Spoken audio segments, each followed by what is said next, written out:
Hello and welcome to a new series of First Gear. With this being a new show, we thought we'd take a look at some of the beginner cars in Forza Motorsport.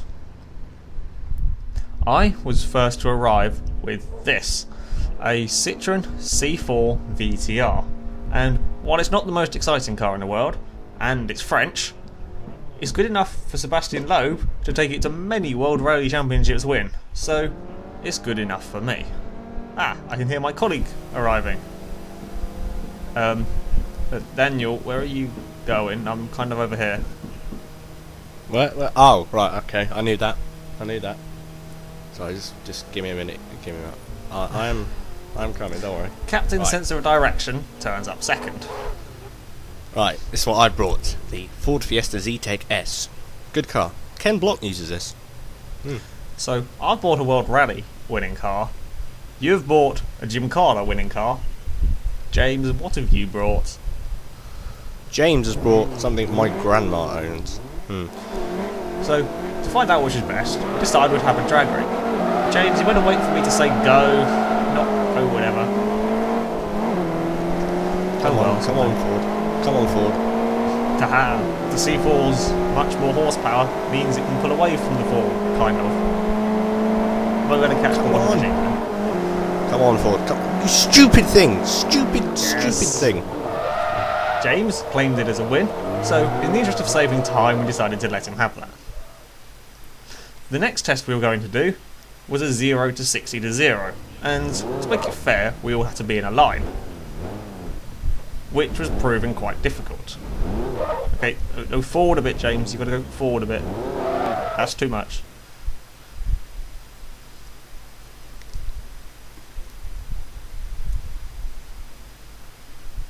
I'm bored go now. back. I'm Back. bored. I'm gonna go. There we go. Just leave it there. No more moving. He's done it. Okay, he's done it. Right. Since Daniel was last, he can go first in the Fiesta. Right. Come on, little Fiesta. No, you can do it. You know you can do it. Come on. Right, come on. There we go. That's 60. No, break. Yay. Nah, beat that Citroen. Nah. Despite the fact my Citroen has more horsepower, it also is a lot heavier, so it should be very close now. Come on, Citroen, use all of your World Rally Championship skills at accelerating. That'll do. Stop. No. Ah, Yes, that's a win. damn you. That's definitely stopped. Oh, I see movement. Is this moving? I'm surprised. Can it do 60, do you reckon? I don't know. James. That's... no. I don't know. I think he lost that. I think he did. So, having decided that the Yaris was rubbish, and that the Ford and the Citroen were very close, we set off for another test. Right, we're going to pick that up later on. But now we're going to go to Alex, who's been in Japan testing out a new Australian supercar. When it comes to making cars, the Aussies really don't mess around. A very big engine at the front, with many horsepowers going to the rear wheels. This results in some incredibly fun cars to drive. And while they have all the subtlety and finesse of a sledgehammer, and aren't necessarily the quickest cars, they are guaranteed to put a great big smile on your face. So, when we heard they were making a supercar, we had to go and have a look. It's called the Joss JT1, and while the name might make it sound like a mobile phone, it certainly has the look of a supercar. It's low enough to make people with dodgy backs think twice before trying to get in it, and it has all the right lines and vents to make it very supercarish. Even from the back, it looks remarkably like the McLaren F1 race car, which is no bad thing. Supercar Box 1 ticked. However, looks are no good without substance, so what about the speed? Oh yes, it certainly has plenty of that. 0 to 60 comes and goes in just 3 seconds, 0 to 100 takes just 6, and flat out, this car will reach a top speed of nearly 200 miles an hour. So, Box 2 ticks. The engine is also very supercarish. A 6.8 litre V8 producing around 500 brake horsepower, which is a lot when you consider this car weighs about the same as a Lotus Exige. So far, so good. But, and this is a rather big but, it all starts to go wrong the minute you come to a corner. You turn in, and there is just masses and masses of understeer. Coming out of the corner, and the car's still understeering. There's none of the fun you get from the Holden HSV, or from the Monaro VXR, and neither is there the precision of a Ferrari or a Lamborghini, or even the Lotus, come to think of it. And when things do go wrong in this car, which inevitably they will, this car takes absolutely no prisoners. But that's not the worst of it either. Oh no. This car costs 400,000 credits. That's nearly twice the price of a Ferrari 458 Italia. It's more than a Gumpert Apollo or a Porsche Carrera GT, even a Koenigsegg CC8S. The list can go on. And I'm sorry, but it's just not twice as good as a 458.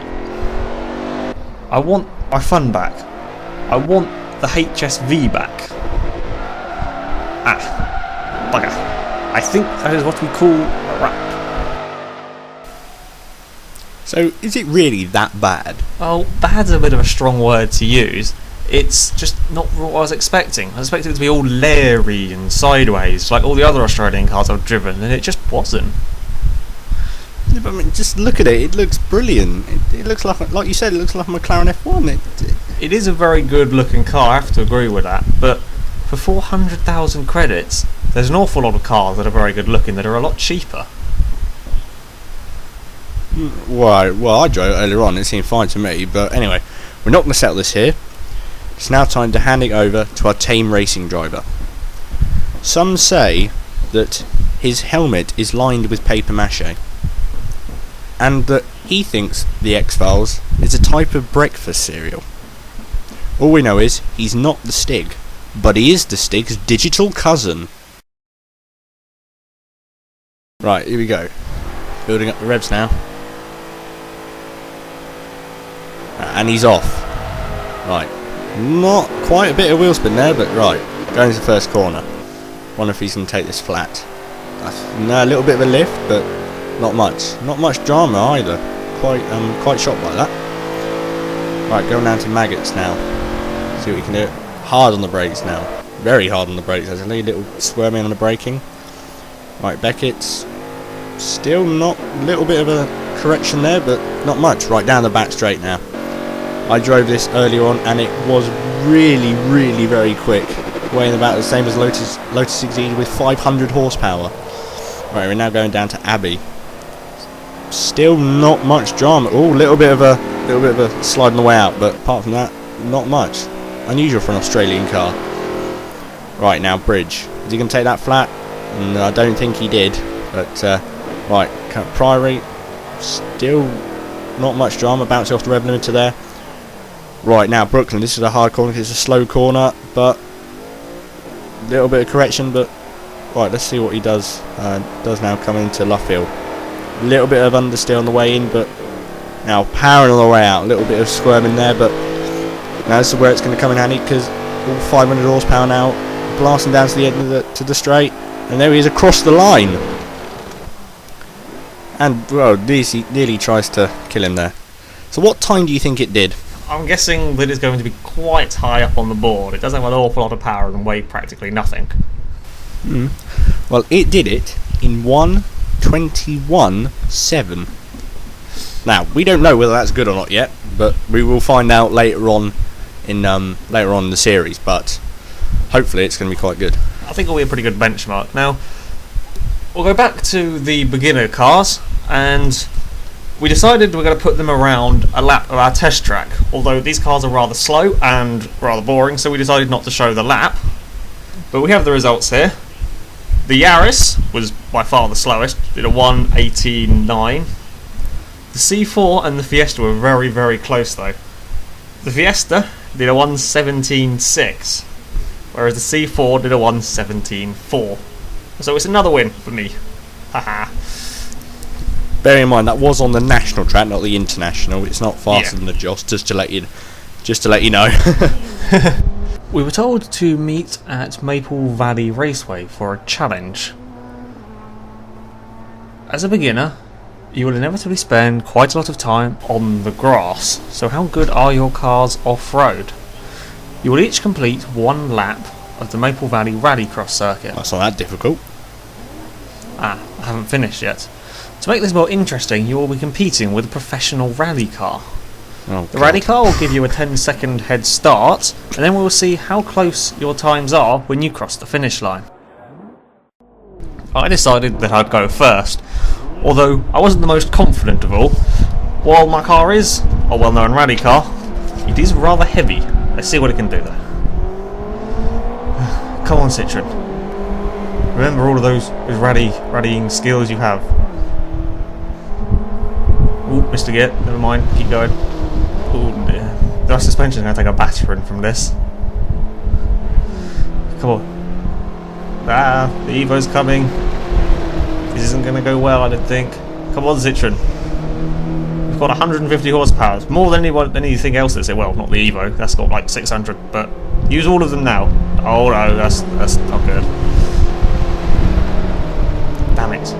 Right, what car are we going to see first? I think it's an Evo. Yep, that's an Evo. It's definitely an Evo.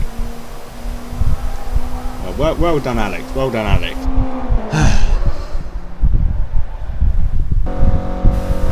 Right, see what James can do now. Oh, it does move. There is physical movement there. Not a lot of it, but there is movement. It is moving in the right direction. No, there we go. Now you're going the right way. Listen to the little engine working so hard. This is the hardest it's ever going to work in his life. That Evo's coming so quickly though. Look at it go. That's my Evo. Right. I think it's going to Pretty be the Evo first. Yeah. There goes the Evo. Okay. Where's James? We could be here a while. Yeah. Ah, there it is. Oh, there he is. Well done, done, James. I guess. Right. Come on, little Fiesta. You know you can win this. You know you can win it. May not have enough as much power as a Citroen, but you're lighter, and you can just skip across the grass. Skip. Come on, 64, 64, 65. Come on, come on. 65, 65 and a half, 66. Come on, 67, 68. That's it, 68. It's got no more in it. 68. What's going to come around the corner first? I can definitely hear something. That sounds like that's an Evo. Now, where's the Fiesta? That's the question. Come on. Oh well. I think we failed on that one. And I have the results here. The Citroen C4 was 7.7 seconds behind the Evo. The Yaris was hopeless. That was 15.7 seconds. That's like double the C4. That's pretty bad. And the Fiesta. Now how far behind do you reckon the Fiesta was? I don't know, but I want it to beat. I want it to beat your Citroen. It was 8.9 seconds behind. That means I'm the winner. Ah, So, for all you people out there, the best car to begin Forza Motorsport with is the Citroen C4. no, it's not. Yes, it is. The Yaris is rubbish though. That is something we agree on. Yeah, that is something we're going, but the Ford's better. It just is. Oh dear. This argument could go on a while. But on that bombshell, it is time to end the show. Thank you for watching, everybody. See you next week. Goodbye. Goodbye.